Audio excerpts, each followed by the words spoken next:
All right, folks, we're back out here at the Youth Baseball Midwest mobile studio. We're live. Baseball happening. We finally got some sunshine. Kevin's going to share a microphone with Coach there. We've got the Pirates from Platte County High School just punched their ticket to the state championship game, going to face off against the Vianney Golden Griffins.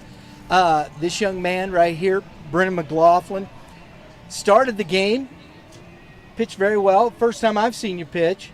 I'm sure Kevin's probably seen you before, but I thought you did a nice job. Good mix, whatnot. Start off, they barreled a few on you, but you settled right in there. How'd it feel? It felt great to get on the mound and be the one to start the game for us, just coming out with the momentum. Relied on my defense, but I trust them all the time. So there you go, there you go. Mr. Andrew Edsel here hit one way over there. And it went over the fence. I know. I put the microphone up there. I'm used to doing it, and he's got a mic on. So, I'm a trained professional, right, Kevin?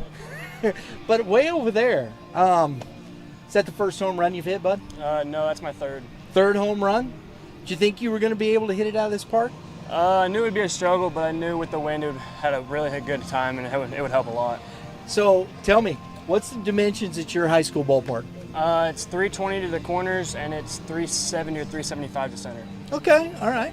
And we were watching, we even said in Brennan's sack fly that is gone in probably 90% of high school baseball fields. I think that's a fair comment. Yeah, for sure.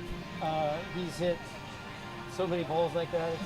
He hit one out of Park Hill that I'm sure still had a movie on it. But he's been the guy that's produced for us the most, and he's just continuing the streak. So this young man right here, is this who you're talking about? Yep. All right. So guys, talk to us about this game here. Up and down, this, that. What do you guys, as far as a mindset, when you come into a ball game? You haven't been in a semifinal like this, have you? No. So coming into this game, this venue, how are you setting your mind? I know we got to strike. We got to strike first and just bring the momentum. And I think that's just one thing we've gotten good at, even being the home team, just coming out, swinging, and putting the runs up in the first inning. I think we had 3, and then that's just the punch in the face that they couldn't get up from. So. Yeah, Andrew, when you guys you got the early runs, what'd that do for the guys in the dugout? It fired them all up, especially when we know we can back our pitching up too by that. Yeah. And so then having all the hitting and the offense up going, then that strikes all of our pitchers, so then they can back us up too. So the big, tall drink of water that came in behind you, who is that? Evan Magnuson. And so he pitched pretty well. Yeah. What do you think about him? He's a great kid, great pitcher, very reliable when you need him, and he's had a big year. We've relied on him when we need him, and he's came through. There you go. Yeah, Evan's going to be a good one. That's one of the top sophomores in the state, and that's great. We've talked about some of the young guys being major contributors, and Evan's played a big role for you, hadn't he, Coach? He is, next to Brennan, pitched the most crucial and important innings of our season so far. He came down to Webb City, and when we needed to get a hold on him, he shut the door and gave us a great opportunity to win that game too. Relatively speaking, this was, I don't want to say an easy one, but you guys a little more comfortable than you guys are used to after that sectional. You guys know how to play intense baseball. Did you feel like you didn't even break a sweat today, Coach? Exactly. It was a little bit more relaxing for sure.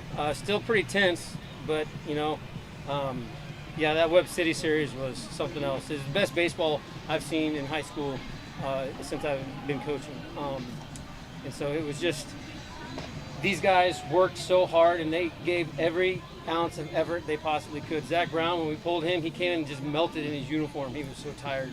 But yeah, it's just a contribution to their hard work and everything that they do in practice is finally paying off. So were you able to scout the game beforehand? What do you guys know about Vianney? I know they're full of talent. I know they got a bunch of commits, D1 commits. They got a couple of Cincinnati guys, got a couple of MU guys. I think they threw their number 1 today.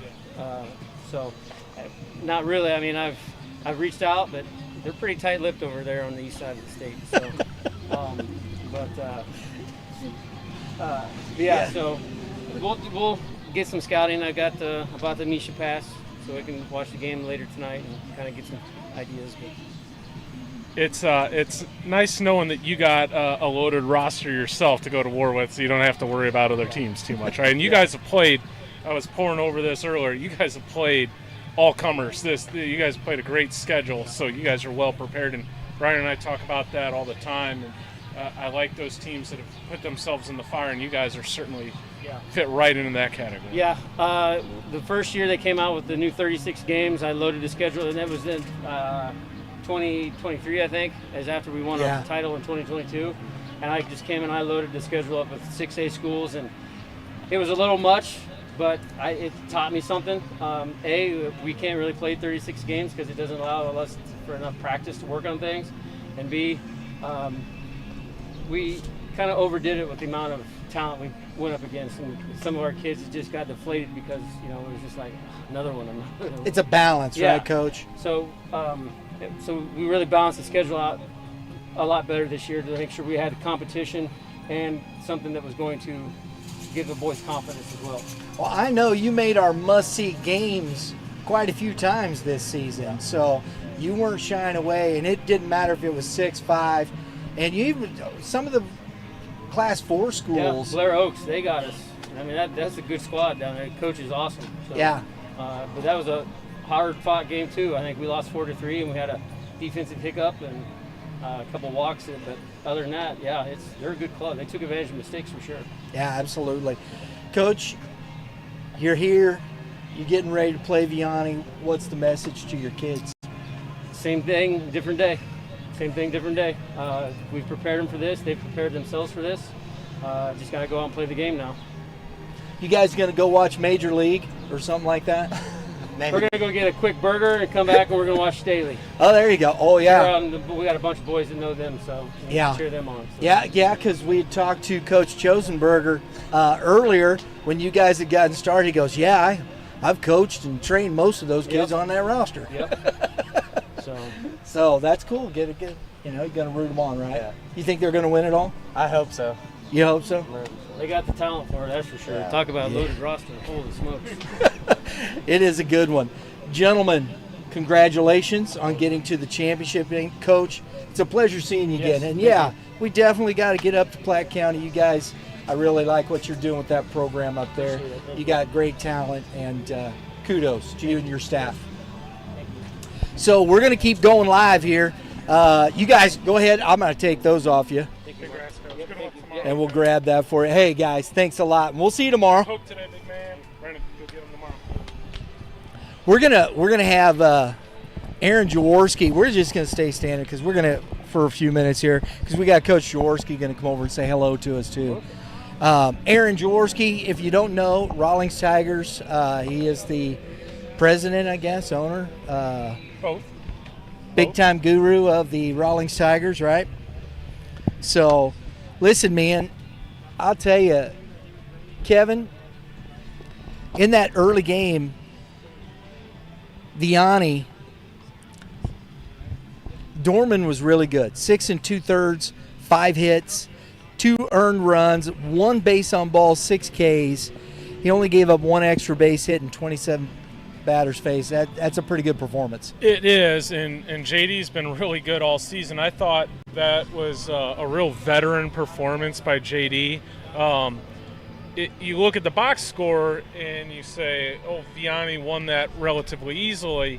The first inning was a real challenge. Bases loaded in the first inning, 1 out. Dorman gets a ground ball to induce the double play. And then the second inning, he worked through some adversity again. They managed to score a couple runs in that second inning, but from there he put it on cruise control and really had a great outing. And you see that from time to time down here where kids don't handle the adversity well and it goes a different direction. And JD, was a pretty cool customer, handled it well, and came a couple pitches of throwing a complete game, couple game pitches short there. I was really impressed with the young man. We got a chance to talk to him after the game about his performance. One of the things he said, he made an arm angle change because he didn't like a release point in that first inning. And I'm like, who does that as a high school senior? I mean, that's high-level stuff. He didn't like his arm slot. He thought he wasn't getting where he needed to go. Does a little change with his arm slot, and he's off to the races. That's pretty impressive for a high school senior, isn't it, Kevin? It is, and you got to be a really good athlete, and JD is that. Talented kid heading to Mizzou next year. There's a reason why. Right. Marshfield, I thought they put the barrel on the ball. I thought they played very well. They showed very well in this game. They had a great season. And listen, coming out of District 6, I mean, Willard, they didn't have to face Willard, but you play who's in front of you. Well, I thought when I got to watch those, the first time I've seen Marshfield this year, and you can easily see why they're here. That's a really good ball club. Vianney, for my money, is one of the most talented teams in the state, just period, regardless of class. So Marshfield, for my money, they're a great team. That'll be fun to see them tomorrow playing in the third place game. Fryman for Marshfield was 2 for 4. He had 2 ribbies. And then Jones 1 for 3 and an RBI, and Bergstresser, which I think you've talked about him before, yes. Correct? Yeah. He was 1 for 3 with a double on the day. So they had some good hits. They did a nice job, and as good as Dorman was, he struck out 6, which is solid, very good. But Dorman can punch out 10, 11, 12 guys in a game. And so, 6 strikeouts versus Dorman is pretty good. I know coaches don't like strikeouts, but that tells you that Marshfield did a pretty good job and they have a talented lineup. On the other side, offensively, Jaworowski led this team with 2. He was 2 for 2 doubles. 1 double, 2 ribbies. I think that's pronounced Stewart, is it? Yeah, Nick Stewart.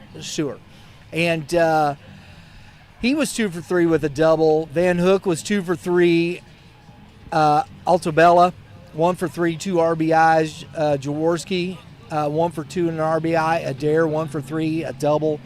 Up and down the lineup, they are strong. They came out of the gate swinging. Yeah. Stewart was kind of robbed. It's going to say a double in the box score. He was halfway between second and third when that ball went out of play down the right field line. There's, that white chalk line that marks it out of play, and a ball took down here down the right field corner. It mirrors. It's the same on both sides, and it rolled into the that bullpen area, which was an unfortunate break for Vianney to hold him to a double. But and from there they didn't look back. They scored 5 in the frame, and added a couple more soon thereafter, and kept it rolling. Yeah, I think it's going to be interesting. Vianney, we've talked a lot about. Come on over here. We're going to get Aaron Jaworowski. His son, Nolan, plays on that Vianney squad. And a lot of those kids that are on that Vianney squad play for the Tigers. And so we're going to get him over here a minute. He is the president owner, Rawlings Tigers national brand. And he's been around this for quite some time. We're gonna mic you up there, clip that to your shirt there, buddy. Hi, Kevin. How we doing? Good. Can you get? I got all the games in the day back at home. Did you? Yeah. There you go, right in between there. There you go. Okay. Got a couple big wins then today. Yeah. Mr. Aaron Jaworowski, his son, we're going to call you the dad of Nolan Jaworowski. How's that? Sounds good. I'll take it. Yeah? I like it. He had a good day today, right? Yeah, I thought he had some good at-bats, and it's fun to watch. We're just going to do this for a moment because I thought it was great because it's true. It's nice to just come to the ballpark sometimes and be a parent, isn't it? Oh, yeah, for sure. I enjoy sitting down the line just watching him play ball, and the team is being a dad on that side of it. So I get enough of the other stuff in the dugout all the time, but it's been a fun season. Yeah. We were talking earlier, you know, you're like nervous. Heck, I'd rather be on the field, man. You get less nerves, right? I'm sure it's worse for the parents than it is the players. Oh, yeah. I remember it was a lot more nervous watching than playing, no doubt. So, You've seen this team up close and personal all season. Yeah. They showed pretty much their mettle, what they're about today. There's not a lot of holes in this team, is there? No, it's been a good fun year for them for sure. And what I've seen is that there's a ton of junior pitchers that really stepped up in big time roles. A lot of guys just throwing strikes, collecting outs, and then they play really good defense. Like I think that's been their mojo is good pitching and a lot of good defense, athleticism, and then timely hitting when they need it. So I had some close games and a few comebacks and that kind of thing too. But there seems to be a lot of 5-1, 6-2, 4-0 type games where they're just doing enough to go on the other side of them. So it's been good. Yep. But hey, only one loss. Doing something right, and a lot of talent. Yeah. Exactly. This group here, when you talk about this type of team, and you see a lot of the landscape of baseball, Aaron, what do you see as we move forward, you know, with baseball in the state of Missouri? Is it on the rise? Oh, I think so for sure. I just think all the facilities these days compared to what it's been, and the training and options these kids have, and the development side, the weights, all that combined, it seems like I've been doing this since about 2000, so about 25 years, and it sure seems like the high school level is better than ever, and you could attest to that, I'm sure. But yeah, it's crazy.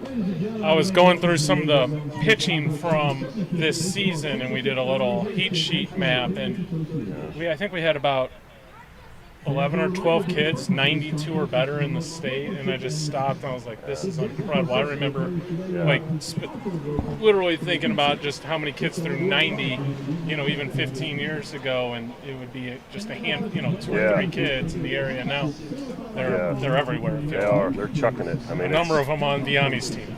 Yeah, there's a handful on that one. Yeah, the big one being injured with Jaden. So, but no doubt, there's some big arms everywhere you turn in the state. You know, and I'm more familiar with St. Louis, but there's a ton there for sure, and all around. So, yeah. We're getting ready to watch a big one right here, Parkway South, who I think is surprised a lot of people being here. And when we say these things, I don't want people to because, you know, we usually talk high school, but still, not that they're not a very good baseball team. I've had them in the top 15 and up most of the season. I think as we finished our last one at the end of the season, had them at 13. I think they're a very good ball club. They lost Sullivan. I don't know if his hamstring is better or not yet, but I think it was in the district championship he popped that hammy. I don't know how it is. I haven't asked or looked, so I don't know if he's playing. But they're here, and that's all that really matters, isn't it, Kevin? Yeah, a team that plays great competition, really well coached, and they have a bunch of talent as well. So I'm not overly surprised that they're here. No. Yeah, I think when Matt Brown's their coach, they're going to be in all the games. You know, that guy, he really knows how to coach. So kudos to him and that team. And also, a lot of times with a young coach, players really relate to that. I'm sure there's a lot of buy-in, a lot of energy. I really enjoy watching them take a pregame. I think they take one of the best pregames in the state. Coach Brown does a really good job with that group. Oh, wow. You've got, Luke Sullivan didn't pitch a lot. He ended up with 7 innings on the year. But you have Jordan Schneider with a 2.60 ERA, and you got Parker Wolf down there. He's got a 3.76, but 41 innings. Jacob Friends of 4.11, but these guys, they keep in ball games. But the one thing that, in my opinion, they can swing it. This team can hit. And it seems like they battle. Like the Eureka game's the example, right? To win districts. I think it was 1 out in the 7th inning, down 4, if I'm not mistaken, and came back and won that game 7-6. It's more of a team approach offense than a superstar approach offense. So they're a fun team to watch. They'll do it collectively. And I agree. And you got 3 guys though on this team: Jacob Hurst, Luke Sullivan, and Jordan Schneider, all hitting over 400. So you got 3 dudes hitting 400 in that lineup. You got to. You might want to pick somebody else to try and, Yeah. It's tough pitch around more than one of them. Exactly. Schneider can rake. Yeah. I was reading an article, I think it was in today's Post-Dispatch, and if I read it correctly, and I'm going to go back and double check, I thought he had 112 at-bats or so, and it said he swung and missed twice the whole year. Not strikeout, but swung and missed at balls. That's like the stat of the day. Wow. Yeah. Wow. So talk about God. some bat to ball skill right there. But So I want to steer the conversation a little bit differently. Obviously, your work with the Tigers and a lot of kids. Talk to us a little bit about the recruiting landscape right now. What you're seeing, because you went through it with your own son. It's been a challenging environment. What do you think are some of the keys, or what advice do you have for parents? Coming into those shoes. I think for me, the biggest thing we tell our parents is to stay patient with it. There's spots out there for people. I think it's harder now than it was with the roster limits coming in that thing, and it's a trickle-down effect. But it feels like it was, 10 years ago or so, where they're going after juniors and a lot of seniors, and there's less coaches at 15U and 16U games, and I think that 17U year is very important now, where I feel like recently it's been the 16U season for your top end kids. It just I think just be patient and wait, and there's options out there. So I do really like that. I think it's transforming just the mindset, because it had kind of spun out of control where we were recruiting these kids way too young, and then just put it de-emphasized just what's important at that age, which is development, improvement, and kids were more caught up into the recruiting process, which in my opinion, when you're in 8th grade, 9th grade, even 10th grade, you really should only be focused about how do I become a better baseball player. Yeah, because everyone's on a different timeline. They grow differently, and some grow later, some stay on the ladder and work harder and compete. They got to find their process, their routine, what's their off season look like, and that's the maturity part. That it takes a while for kids to lock in on that part of it. Forget about on the field. I'm talking about everything around it, off the field in the off season. So for sure, I think grabbing kids early when they're 8th and 9th grade, and I'm talking about the big time programs, right? Right. I'm glad those days aren't here right now. I bet so. I think this conversation with, especially now, you've got, I think, 2 really very good Division II programs just in St. Louis alone, with Maryville, Umsel, and then there's Mo Southern down in Joplin is playing very well. Missouri Southern, you got Drury right here in town. Central Missouri's in the Division Missouri. II National Championship game this tonight. Yeah. How are you having those conversations with parents? Yeah. And Division I is in my opinion, especially Power 4. It's minor league baseball. Yeah. You have your mid majors and stuff there. So how do you have those conversations? It's hard to play college baseball. I think they start seeing that when schools aren't calling, right? I think you kind of back into it that way to start with. They're just that'll kind of create its own path if it's going to happen at that level, I think. But there's so many great D2 programs and options, and it's like I tell our kids all the time, go watch a college game, go down to Maryville and watch a game, go to Lindenwood, go to Missouri Baptist, go to Merrimack, go somewhere. You're going to see how good that baseball is, and they're in our facilities. So Maryville and Mobap come in and use our facility all the time, and they're horses, they are so physical. And that's the D2 NAI level, so it's just it's a way different brand, than the high school part. So I think that's to me the struggle that we're having right now. Kevin does a lot of work, and I listen to him a lot because of what he talks about with players and where they're at in their development, right? You may have a kid that maybe project, but they're not quite there yet. Yeah. Go where you're going to play. Yeah. And I think the conversations to me are, I hope parents understand some of those things. We have a kid in our program, Brady Nolan from Festus. He is a rock star. That kid is physical as all get out, and he plays like a football player and fearless. I think he had the best offensive season anybody in St. Louis this year. Like, Crazy. I love that kid and his dad, and he's going to Crowder, and I think that is an awesome fit. And he's going to go there, not a Crowder. He's going to go to Wichita State or Missouri State. Someone's going to grab a good player about a year or two, and he's going to go down there and play right now and get better. Yep. So He told I met him for the first time. We went down for the Festus Lindbergh game. yeah, I got a chance to talk to him, and he's, I asked him where he's going. He says, my goal is to go to Arkansas. That's his goal. yeah.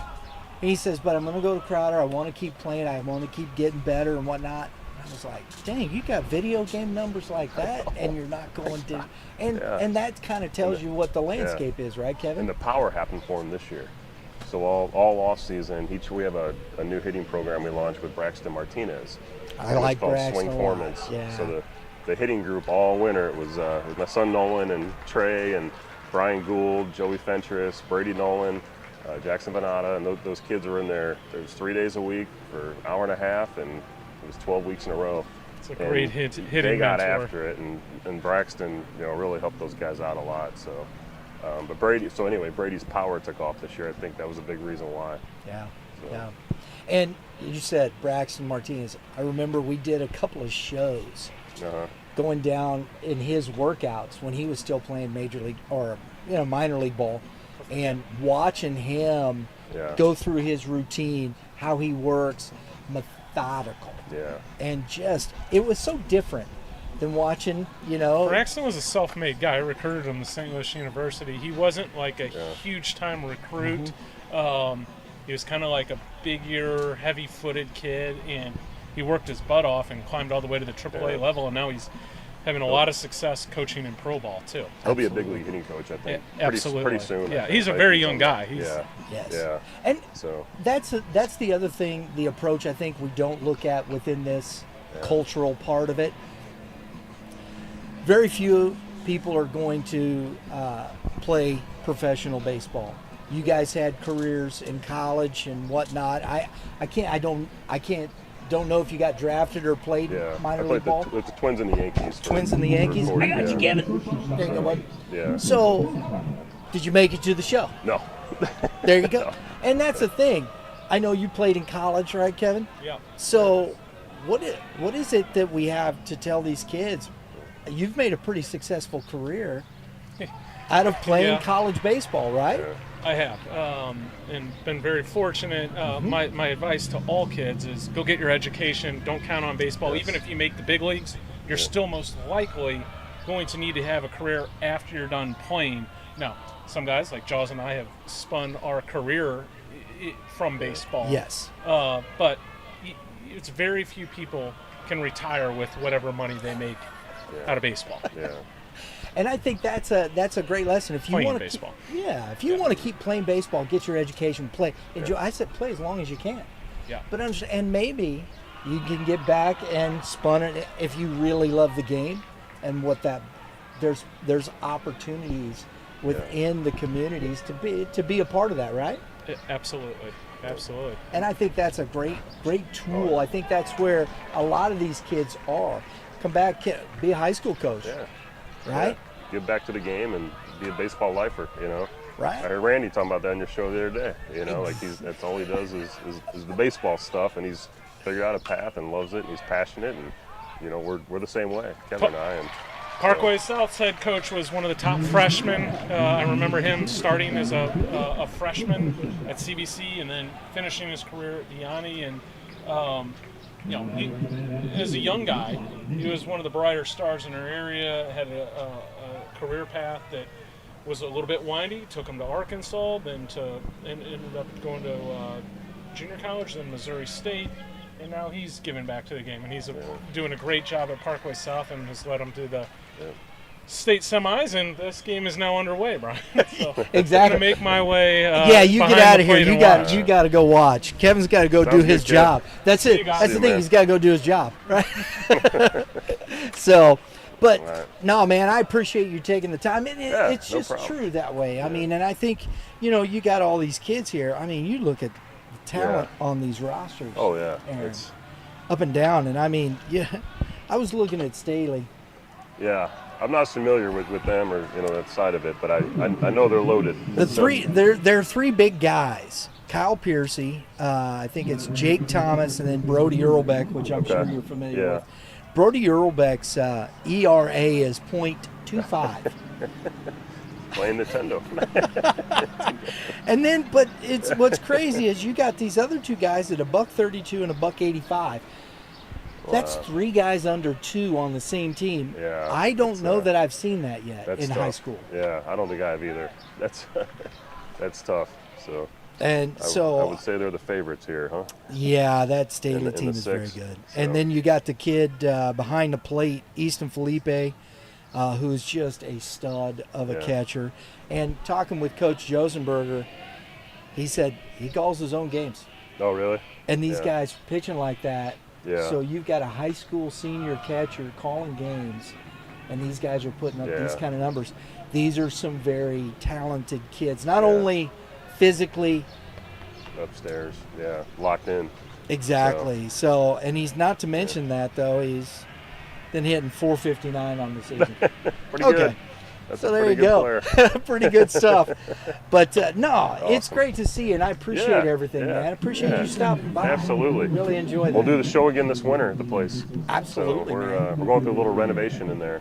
Are you really? At the Rawlings Training Center, yeah. We're a little sneak peek? I'll show you later, yeah. Okay. We're doing a redesign on half of it, and then we're getting all new nets and doors and cables and everything. So it's gonna look sharp. So we're excited. Summer project. That's what we need, right? Right in the middle of our busy season. Gotta keep yourself doing something, right? It's good. There you go. Hey, folks, that's Aaron Jaworowski. I appreciate you taking the time, sir. Thank you. Appreciate it. You bet. I'm going to take that from you. You better well, you'll still be talking to your wife over there with the mic on. Yeah. I'm going to go watch my nephew, Luke. There you go. Folks, appreciate you tuning in. We got, like I said, I'm going to finish this real quick, though. Look at this, Blue Spring South here. I think we have the lefty on the mound here for Parkway South. Yep, that is Jordan Schneider, so we'll see what gives. But later tonight, we've got Zumwalt West taking on Staley. Remember, watch Misha.tv. Go to website Misha.org. Check out Misha.tv. It's going to be some really good baseball here starting right now. So thanks for tuning in. We do appreciate it. Remember, subscribe, like it, share it out with your friends. We appreciate it. If you subscribe, you're supporting us. Hit the dinger. It's not a home run, but I'm pointing over there to Drew, and the camera's right there. My crack engineer in there working hard. He's sweating in the trailer. We appreciate it. But hit the dinger. Gives you notifications for upcoming episodes just like this. We're live. We're at the Ozark Mountain Sports Complex. Hey, we got to give a shout out to Yellow Coat Barbecue right over here. If you check out Yellow Coat Barbecue, because those guys gave us some barbecue and it was fantastic. So check out Yellow Coat Barbecue right over here. There's great stuff happening. If you're in the area, come out to the ballpark, folks. Watch some good baseball. Class 6, Class 5 State Championships. We'll see you soon.